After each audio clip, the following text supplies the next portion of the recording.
Why does your scanner show the P0065 engine code? What does it mean? P0065 is a diagnostic trouble code for air-assisted injector control or performance.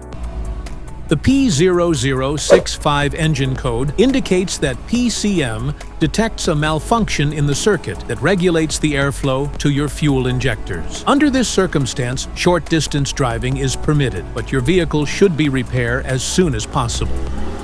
This error can be caused by these possible faults in your vehicle: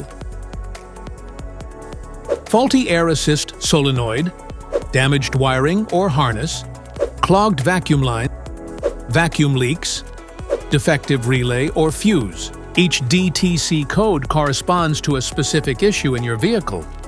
This error code occurs in any OBD2 equipped vehicles, especially in those manufactured since 1996. And it is commonly found in vehicles like Jaguar and Subaru. If you want to fix this error code, let us know in the comments section. We will definitely make the video on your demand. If you like this video, don't forget to subscribe to our channel.